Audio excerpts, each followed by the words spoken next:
आज मैंने सत्यनारायण की कथा की है, आप लोग पूरी सुनना जरूर। एक समय नैमिषारण्य तीर्थ में सौनकादिक 88,000 ऋषियों से भी सूत जी से पूछा, हे प्रभु, इस कलयुग में वेद विद्या रहित मनुष्यों को प्रभु भक्त किस प्रकार मिलेगी तथा उनका उद्धार कैसे होगा। इसलिए हे मुनीश्वर, कोई ऐसा तप कहिए जिससे को थोड़े समय में पुण्य प्राप्त हो तथा मनवांछित फल मिले। वह कथा सुनने की हमारी इच्छा है। सर्वशास्त्र ज्ञाता श्री सूत जी बोले, हे विष्णु वैष्णव में पूज्य, आप सबने प्राणियों के हित की बात पूछी है। अब मैं उस श्रेष्ठ व्रत को आप लोगों से कहूँगा जिस व्रत को नारद जी ने लक्ष्मी नारायण से पूछा था और लक्ष्मीपति ने मुनि श्रेष्ठ नारद जी से कहा। सो ध्यान से सुनो। एक समय योगी राज नारद जी दूसरों की इच्छा से अनेक लोग में जन्मे हुए प्राय सभी मनुष्यों को अपने कर्म द्वारा अनेकों दुखों से पीड़ित देखकर सोचा, किस यत्न के करने से निश्चय प्राणियों के दुखों का नाश हो सकेगा। ऐसा मन में सोचकर विष्णु लोक को गए। वहाँ श्वेत वर्ण और 4 भुजाओं वाले देवों के ईश नारायण को देखकर इनके हाथों में शंख चक्र लगा और पद्म थे तथा वरमाला पहने हुए थे। स्तुति करने लगे, हे भगवान, आप अत्यंत शक्ति से संपन्न हैं। मन तथा वाणी से भी आपको नहीं पा सकती। आपका आदि मध्य अंत नहीं है। निर्गुण स्वरूप सृष्टि के आदि भूत व भक्तों के दुखों को नष्ट करने वाले हो। आपको मेरा नमस्कार है। नारद जी ने इस प्रकार की स्तुति सुनकर विष्णु भगवान बोले, हे मुनिश्रेष्ठ, आपके मन में क्या है? आपका किस काम के लिए आगमन हुआ है? निसंकोच कहो। तब नारद मुनि बोले, मृत्युलोक में सब मनुष्य जो लोग योनियों में पैदा हुए अपने अपने कर्मों के द्वारा अनेक प्रकार के दुखों से दुखी हो रहे। हे नाथ, मुझ पर दया रखते हुए तो बताइए कि उन मनुष्यों को सब दुख थोड़े से ही यत्न से कैसे दूर हो सकते हैं। श्री भगवान जी बोले, हे नारद, मनुष्यों की भलाई के लिए तुमने बहुत अच्छी बात पूछी है। जिस काम के करने से मनुष्य मोह से छूट जाता है वह मैं कहता हूँ, सुनो। बहुत पुण्य देने वाला स्वर्ग तथा मुख्य द्वार मृत्यु लोक दोनों में दुर्लभ एक उत्तम व्रत है। आज मैं प्रेमवश होकर तुमसे कहता हूँ, सत्यनारायण का यह व्रत अच्छी तरह विधिपूर्वक करके मनुष्य आयु पर्यंत यहाँ शुभ होकर मरने पर मोक्ष को प्राप्त होता है। श्री भगवान के वचन सुनकर नारद मुनि बोले कि उस व्रत का फल क्या है, क्या विधान है और किसने यह व्रत किया है और किस दिन यह व्रत करना चाहिए, विस्तार से कहिए। भगवान बोले, दुख शोक आदि को दूर करने वाला, धन दान को बढ़ाने वाला, सौभाग्य तथा संतान को देने वाला यह व्रत सब स्थानों पर विजय करने वाला है। भक्तों श्रद्धा के साथ किसी भी दिन मनुष्य श्री सत्यनारायण की शाम के समय ब्राह्मण और बंधुओं के साथ धर्मपरायण होकर पूजा करे। भक्ति भाव से नैवेद्य केले का फल, घी, दूध और गेहूं का चूर्ण समाया ले। गेहूं के अभाव में साठी का चूर्ण, शक्कर तथा गुड़ ले और सब भक्षण योग पदार्थ जमा करा के भगवान की अर्पण कर देवे तथा बंधुओं सहित ब्राह्मणों को भोजन करा। पश्चात मनुष्य स्वयं भोजन करे। नृत्य गीत आदि का आचरण कर सत्यनारायण भगवान का स्मरण करता हुआ समय व्यतीत करे। इस तरह व्रत करने पर मनुष्यों की इच्छा निश्चय पूरी हो जाती। विशेषकर कल काल में भूमि पर यही मोक्ष का सरल उपाय है। दूसरा अध्याय सत्यनारायण भगवान की जय। सूत जी बोले, हे ऋषियों, जिसने पहले समय में इस व्रत को किया है उसका इतिहास कहता हूँ, ध्यान से सुनो। सुंदर काशी की नगरी में एक अत्यंत निर्धन ब्राह्मण रहता था। वह भूख और प्यास से बेचैन हुआ नित्य पृथ्वी पर घूमता था। ब्राह्मणों से प्रेम करने वाले भगवान से ब्राह्मण को दुखी देखकर बूढ़े ब्राह्मण का रूप धर उसके पास जा आदर के साथ पूछा, हे विप्र, नित्य दुखी हुआ पृथ्वी पर क्यों घूमता है? हे श्रेष्ठ ब्राह्मण, यह सब मुझसे कहो, मैं सुनना चाहता हूँ। ब्राह्मण बोला, मैं निर्धन ब्राह्मण हूँ, भिक्षा के लिए पृथ्वी पर बैठा हूँ। हे भगवान, यदि आप उसका उपाय जानते हो तो कृपा कर कहो। वृद्ध ब्राह्मण बोला, सत्यनारायण भगवान मनवांछित फल देने वाले हैं, इसलिए हे ब्राह्मण, तू उनका पूजन कर, जिसके करने से मनुष्य सब दुखों से मुक्त होता है। ब्राह्मण को व्रत का सारा विधान बतलाकर बूढ़े ब्राह्मण का रूप धारण करने वाले सत्यनारायण भगवान अंतर्ध्यान हो गए। जिस व्रत को वृद्ध ब्राह्मण ने बतलाया है मैं उसको करूँगा, यह निश्चय करने को उसे रात में नींद नहीं आई। वह सवेरे उठ सत्यनारायण के व्रत का निश्चय कर भिक्षा के लिए लकड़ी बेचने से जो धन मिलेगा उसी से सत्यनारायण देव का उत्तम व्रत करूँगा। यह मन में विचार कर वह बूढ़ा आदमी लकड़ियाँ अपने सिर पर रखकर जिस नगर में धनवान लोग रहते थे वह ऐसी सुंदर नगर में गया। उस रोज वहाँ पर से उन लकड़ियों का दाम पहले दिनों से दोगुना मिला। तब वह बूढ़ा लकड़हारा दाम ले आते प्रसन्न होकर पक्की केले की बलि, शक्कर, घी, दूध, दही और गेहूँ का चूर्ण इत्यादि सत्यनारायण भगवान के व्रत की कुल सामग्रियों को लेकर अपने घर गया। फिर उसने अपने भाइयों को बुलाकर विधि के साथ भगवान जी का पूजन और व्रत किया। उस व्रत के प्रभाव से वह बूढ़ा लकड़हारा धन पुत्र से मुक्त हुआ और संसार के समस्त सुख हो कर वैकुंठ को चला गया। तीसरा अध्याय सत्यनारायण भगवान की जय।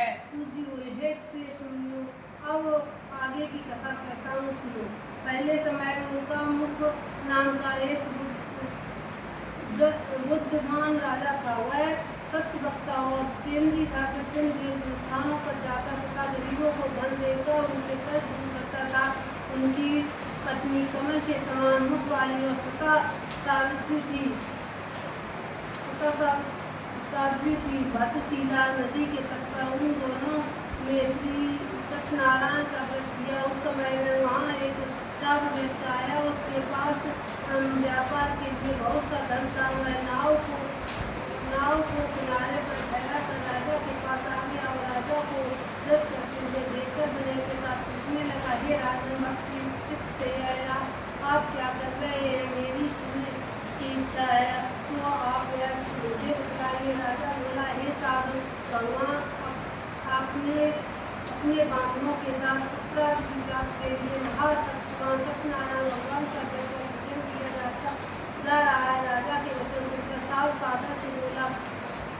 आदर से बोला, हे राजन, मुझसे इसका सब विधान कहो। मैं भी आपका कथा अनुसार इस व्रत को करूँगा। मेरे भी कोई संतान नहीं और इससे निश्चय ही होगी। राजा ने सब विधान सुन व्यापार से निवृत्त हो वह आनंद के साथ घर आया। साधु ने अपनी स्त्री को संतान देने वाले इस व्रत का समाचार सुनाया और कहा कि जब मेरी संतान होगी तब मैं इस व्रत को करूँगा। साधु ने ऐसे वचन अपनी स्त्री लीलावती से कही। एक दिन उसकी स्त्री लीलावती पति के साथ आनंद को साधारण करने को सत्यनारायण भगवान की कृपा से गर्भवती हो गई तथा 10 महीने में उसके एक सुंदर कन्या का पुत्र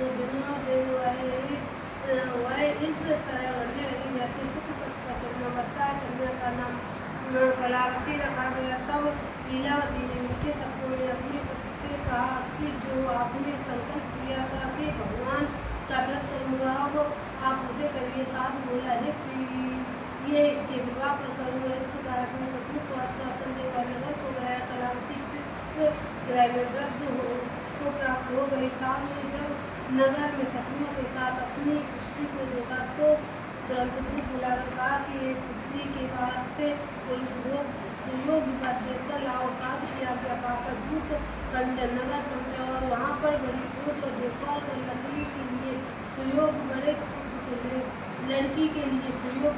पुत्र को ले आया। उस सुयोग लड़के को देखकर साधु ने अपने धन बांधों सहित प्रसन्नचित्त अपनी पुत्री का विवाह उसके साथ कर दिया। किंतु दुर्भाग्य से विवाह के समय इस व्रत को करना भूल गए। तब श्री भगवान को उठो और साफ किया कि तुम्हें बालों प्राप्त होगा। अपने कार्य में कुशल साधुनियाँ जमाता समुद्र के समुद्र को स्थित रत्नगर में गया और वहाँ दोनों ससुर जमाई चंद्र के राजा के उस नगर में व्यापार करने लगे। ये भगवान सत्यनारायण की माया से प्रेरित कोई जुड़ आया। राजा का धन चुराकर भागा जा रहा था, किंतु राजा ने को आकर देखकर चुम्बक को लगाकर भागते हुए राजा के धन को वहीं चुपचाप कर दिया जहाँ वो ससुर जमाई ठहरे हुए थे। दूतों ने उस साधु के पास राजा के धन को रखा देखा तो दोनों को बांध कर ले गए और प्रसन्नता से देखते हुए राजा के समीप जाकर बोले, जो चोर हम पकड़ कर लाए लेकर आज्ञा दे। तब राजा की आज्ञा से उनको कठोर कारावास में डाल दिया और उनका सब धन छीन लिया। सत्यनारायण भगवान के साथ द्वारा उनकी पत्नी भी घर पर बहुत दुखी हुई और घर पर जो धन रखा था और चोर चुरा कर दे गए। शारीरिक व मानसिक पीड़ा तथा भूख प्यासे दुखित हो अन्न की चिंता में कलावती एक ब्राह्मण के घर गई। वहाँ उसने सत्यनारायण भगवान का पुत्र को देखा। फिर एक कथा सुनी तथा प्रसाद कर रात को घर आई। माता ने कलावती से कहा, हे पुत्री, अब तक कहाँ रही? तेरे मन में क्या है? कलावती बोली, हे माता, मैंने एक ब्राह्मण के घर श्री सत्यनारायण भगवान का व्रत देखा है। कन्या का भगवान की पूजन की तैयारी करने लगी। कलावती ने परिवार और बंधु से श्री सत्यनारायण भगवान का पूजन किया और वर मांगा कि मेरे पति और दामाद शीघ्र आ जाए। साथ ही प्रार्थना की कि हम सबको का अपराध क्षमा करो। सत्यनारायण भगवान इस बात से संतुष्ट हो गए और राजा चिंतित को सब दर्शन देकर कहा, हे राजन, दोनों दर्शनों को प्रातः ही छोड़ दो। उनका सब धन जो तुमने ग्रहण किया है दे दो, नहीं तो मैं तेरा धन राज सब नष्ट कर दूंगा। राजा ने ऐसे वचन सुनकर राजा से ऐसे वचन कहकर भगवान का ज्ञान हो गया। प्रातः राजा जब से सुने सभा में अपना स्वप्न सुनाया। फिर दोनों बड़े पुत्रों को स्टेज से मुक्त कर सभा में बुलाया। दोनों ने आते ही राजा को नमस्कार किया। राजा उनके वचन सुन हे भाव भावी वस्ते कैसा कठिन प्राप्त हुआ है। अब तुम्हें कोई भय नहीं। ऐसा कहकर राजा ने उनको नए वस्त्र आभूषण पहनाए तथा उनका जितना धन दिया था उससे दूना धन देकर आगे सहित दोनों वैश्य अपने घर को चले। चौथा अध्याय। सत्यनारायण भगवान की जय।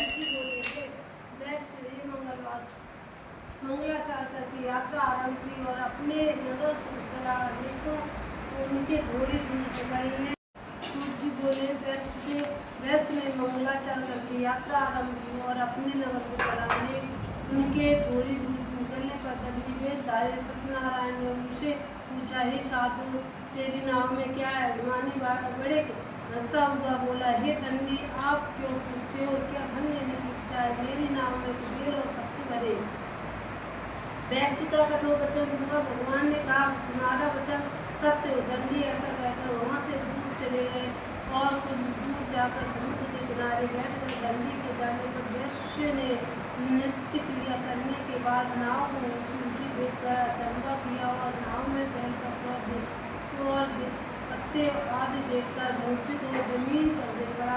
फिर पूछा, मूर्छा खुलने पर अत्यंत शोक प्रकट करने लगा। तब उनका दामाद बोला कि आप शोक न करें, यह दंडी का श्राप है, अतः उनकी शरण में चलना चाहिए, तभी हमारी मनोकामना पूर्ण होगी। दामाद के वचन सुनकर दंडी के पास पहुँचा और अत्यंत भक्ति भाव से नमस्कार करके बोला, मैंने जो आपसे असत्य वचन कहे थे उनको क्षमा करो। ऐसा कहकर महान शोकातुर हो रोने लगा। तब दंडी भगवान बोले, हे बड़े पुत्र, मेरी आज्ञा से बार तुम्हें दुख प्राप्त हुआ है। तुम मेरी पूजा से बड़े पुत्र, मेरी आज्ञा से बार तुम्हें दुख प्राप्त हुआ है। तुम मेरी पूजा से विमुख हुआ। साध बोला, हे भगवान, आपकी माया से मुझे ब्रह्मा और वे आपके रूप को नहीं जानते, तब मैं अज्ञानी कैसे जान सकता हूँ? आप लोग प्रसन्न होइए, मैं सामर्थ्य के अनुसार आपकी पूजा करूँगा, मेरी रक्षा करूँगा और अपने पहले के समान मौका में धन भर दो। उसके भक्त युक्त वचन सुनकर भगवान प्रसन्न हो गए। सबकी इच्छा अनुसार देकर अंतर्ध्यान हो गए। तब उन्होंने नाव पर आकर देखा कि नाव सत्यनारायण को पूजन कर लिया। साथियों सहित अपने नगर को चला। अब अपने नगर के निकट पहुँचा पर दूत को घर भेजा। दूत ने साधु के घर पर पहुँचा। उसकी स्त्री को नमस्कार कर कहा कि साधु अपने दामाद सहित विष्णुनगर के समीप आ गए। ऐसा वचन सुनकर साधु की स्त्री ने बड़े हर्ष के साथ सत्यदेव का पूजन कर पुत्री से कहा, मैं अपने भक्त के दर्शन को जाती हूँ।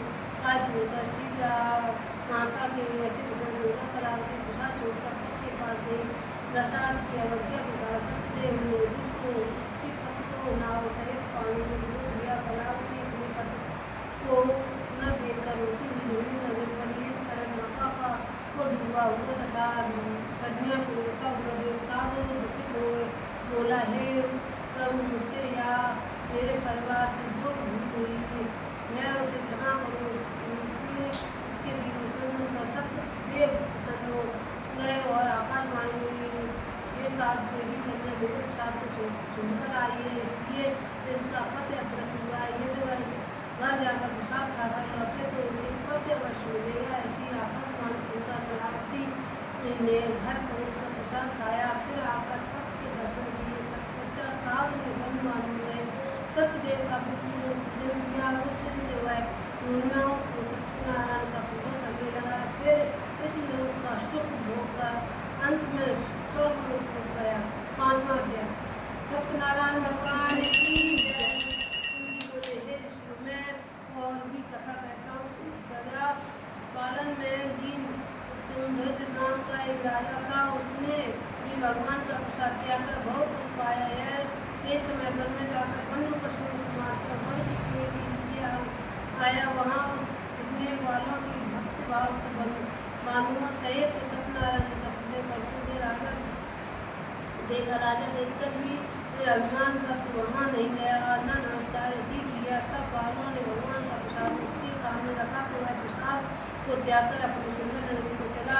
वही उसने अपना सब कुछ नष्ट पाया तो वह जान गया कि यह सब भगवान ने किया है। तब वह विश्वास कर बालों को समझ गया और पूजन का प्रसाद खाया तो सत्यदेव की कृपा से पहले जैसा था वैसा ही हो गया। फिर बीतकाल तक सुख होकर मरने पर स्वर्ग लोक हो गया। जो मनुष्य इस परम दुर्लभ व्रत को करेगा भगवान की कृपा से उसे धन दान की प्राप्त होगी। धन धनी और बंदी धन से मुक्त होकर निर्भय हो जाता है। संतान हिंदुओं को संतान प्राप्त होती है तथा सब मनोरथ पूर्ण होकर अंत में वैकुंठ धाम को जाता है। उन्होंने पहले इस व्रत को किया और अब उसके दूसरे जन्म की कथा कहता हूँ। व्यक्ति सदानंद ब्राह्मण ने सुदामा का जन्म लेकर मोक्ष को पाया। उनका नाम का राजा दशरथ होकर वैकुंठ को पूरा साब नाम की वैश्य ने मूलध्वज बनकर अपने पुत्र को आदेश जीकर मोक्ष को प्राप्त किया। महाराज ध्वज ने स्वयं होकर भगवान में भक्ति वृत्ति कर मोक्ष प्राप्त किया। सत्यनारायण भगवान की जय। सत्यनारायण कथा समाप्त होती है। अब सब लोग आरती करते हैं।